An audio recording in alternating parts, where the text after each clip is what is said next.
নমস্কার সবাইকে, welcome to my blog. আশা করছি সকলে খুব ভালো আছেন। ভোর ৫টার সময় এনজিপিতে নেমে প্রথমেই আমরা ওয়েটিং রুমে গিয়ে সবাই একটু ফ্রেশ হয়ে নিলাম।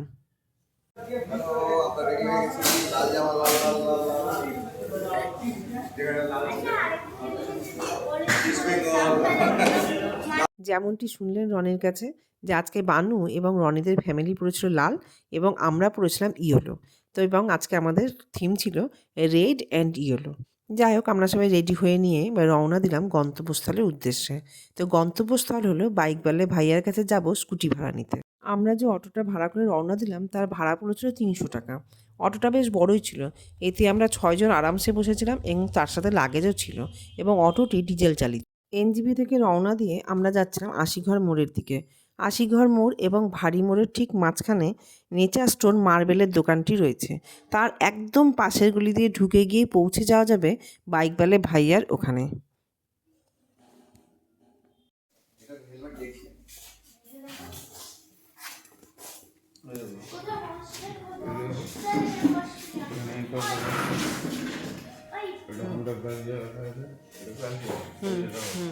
এখানে নামটা বাইকওয়ালা ভাইয়া কেন হয়েছে নিশ্চয়ই বুঝতেই পারছেন।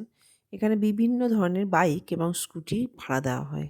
আর ভাড়া নেওয়ার জন্য দরকার পড়ে অরিজিনাল আধার কার্ড অথবা প্যান কার্ড, যেটা ওনারা জমা রাখেন। আর দরকার পড়ে ড্রাইভিং লাইসেন্স। ড্রাইভিং লাইসেন্স দেখেই তবে ওনারা কিন্তু স্কুটি বা বাইক ভাড়া দেন।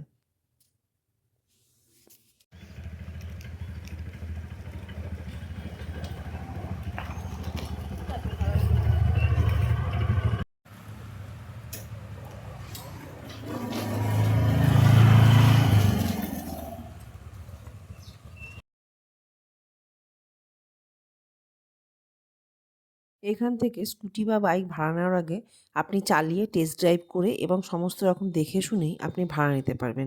এই সুযোগটা কিন্তু ওনারা দিয়ে থাকেন।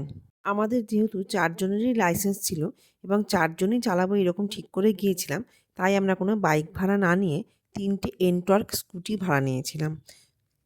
আর আমরা ভাড়া নিয়েছিলাম 3 দিনের জন্য, যেন আমরা 4 জনই অল্টার করে চালাতে পারি, একজন করে যেন রেস্ট পাই, তাই এরকম ব্যবস্থা করেছিলাম। অথরাইজেশন লেটার থেকে আরম্ভ করে যা প্রয়োজনীয় কাগজপত্র সমস্ত কিছু এনারা তৈরি করে দিয়েছিলেন। তার জন্য কোনো এক্সট্রা চার্জ এনারা নেননি। আমাদের পার স্কুটি পার ডে ভাড়া পড়েছিল 750 টাকা করে। এখান থেকে একটা স্কুটি নেওয়ার সুবিধা হলো যে এনাদের নিজেদেরই ইনহাউস মেকানিক আছেন, যারা স্কুটিগুলো দেখে শুনে সব কিছু ঠিকঠাক করে দেন। আর এনারা বলেন যে আপনারা স্কুটি একটা ভিডিও করে রাখুন, যেটা এনাদেরকে সেন্ড করে দিতে হয়। আমরা সেটা করেছিলাম, আর ব্যাস আর কিছু সেরকম দরকার পড়ে না, বাকি এনারাই সব কিছু করে দেন। এটা একটা বড় সুবিধে।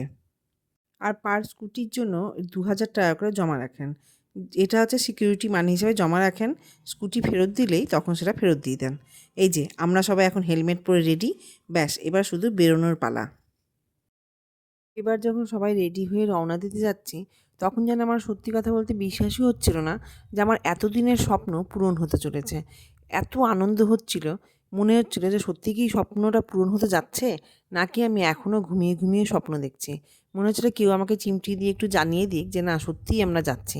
আসলে কি জানেন তো, আমার অনেক দিন ধরে এটা একটা ইচ্ছে ছিল যে আমি স্কুটি নিয়ে এরকম পাহাড়ে ঘুরতে যাব। যদিও পাহাড়ে যাচ্ছি না, যাচ্ছি ডুয়ার্সে, তাও এতদিনের দেখা স্বপ্ন পূরণ হতে যাচ্ছে, এই আমার ভীষণ আনন্দের একটা বিষয়। তখন গ্র্যাজুয়েশনের ফার্স্ট ইয়ার। আমার এবং আমার বান্ধবী দেবারতী তখন দুজনেরই স্কুটি ছিল। দুজনে ঠিক করেছিলাম যে স্কুটি নিয়ে আমরা দুজনে পাহাড়ে ঘুরতে যাব। কিন্তু তা কি আর হয়, তখন বাড়ির লোক আর যেতে দিল না। তো যাই হোক, তখন আর যাওয়া হলো না, দুজনেরই মনে খুব দুঃখ হলো। কিন্তু ইচ্ছেটা কিন্তু মনে মনে থেকেই গিয়েছিল।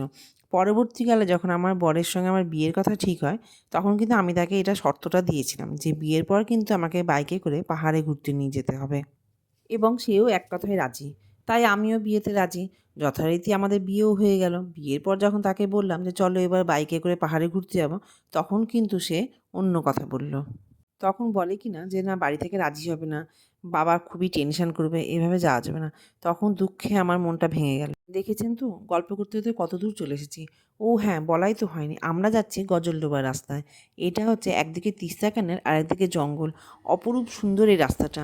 যদিও এই রাস্তাটা দিয়ে আগেও অনেকবার গেছি, কিন্তু আজকে এর সৌন্দর্য বলে বোঝাতে পারবো না। এত সুন্দর লাগছে এখান দিয়ে যেতে, যে একদম অন্য রকম। এভাবে রাস্তা উপভোগ করতে করতে কখন জানি গজলডোবাতে এসে পৌঁছে গেলাম। আর গজলডোবার এই রাস্তাটাও কিন্তু খুব সুন্দর।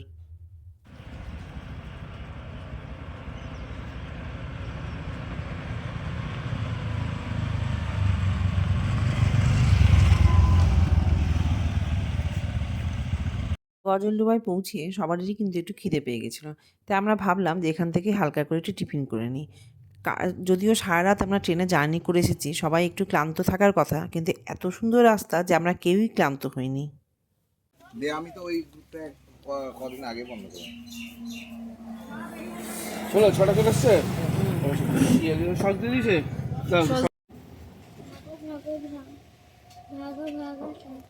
ভাইয়া ফোন রাখবি।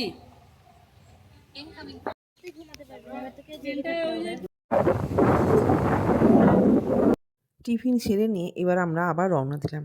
এবার আমাদের গন্তব্য Chalsa youth hostel. Chalsa youth হোস্টেলেতে আমরা দুদিনের রুম বুক করে রেখেছিলাম।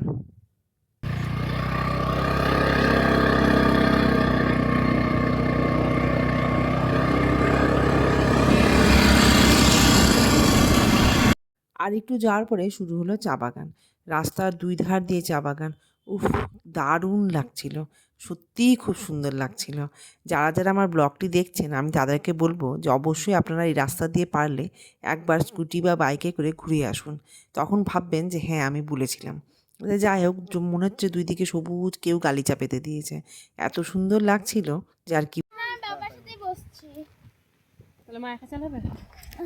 তাহলে বানতে হবে তো তোকে। তাহলে এই মাফলার দিয়ে বেঁধে নাও রূপসাকে। কিছুক্ষণ যাওয়ার পরে আমরা বুঝতে পারছিলাম যে বাচ্চাদের ঘুম পেয়ে গেছে। তো এবার কি করা যাবে তারই পরিকল্পনা চলছে। স্বাভাবিক, সারা রাত ট্রেন জার্নি করে এসে তারাও ক্লান্ত, তারাও ঘুমে ঢুলে পড়ছে। আর এত সুন্দর ঠান্ডা ঠান্ডা ওয়েদার, বেশ সুন্দর বাতাস বইছে, এত সুন্দর রাস্তা, ঘুম তো পাওয়ারই কথা। পিছনে বসে বসে ওরা ঢুলছে। এবার কি করা যাবে তারই পরিকল্পনা চলছে। কিছুক্ষণ পর থেকে শুরু হলো ঘন জঙ্গল। মাঝখান দিয়ে রাস্তা এবং দুই ধার দিয়ে জঙ্গল। উফ, এই রাস্তার যে অপরূপ সৌন্দর্য বলে বোঝানো যাবে না। যাই হোক, আমরা যাচ্ছি মালবাজার হয়ে, ওদলাবাড়ি হয়ে চালসা। চালসা যাওয়ার পথে চালসা মোড় ক্রস করে একটা বাজার, তারপরে আবার জঙ্গল। জঙ্গলে কিছুটা গিয়ে ডান দিকে ঘুরে ইউথ হোস্টেল। তো এই রাস্তা দিয়ে যেতে যেতে আমরা জঙ্গলের মধ্যে নানা বোর্ড দেখতে পাচ্ছি।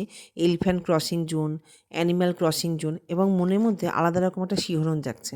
ভাবছি এই মনে হয় কোনো জন্তু জানোয়ার দেখতে পাবো, এই হয়তো সামনে হাতি এসে পড়বে, এরকম ভাবছি আর যাচ্ছি, আর অন্যরকম একটা ফিলিংস হচ্ছে। কিন্তু খুবই দুঃখের বিষয় যে আমরা একটাও কোনো জন্তু জানোয়ার কিছু রাস্তায় দেখতে পাইনি। আমরা এইভাবেই চলে গেছি গিয়ে এবং ইউথ হোস্টেলে পৌঁছে গিয়েছি।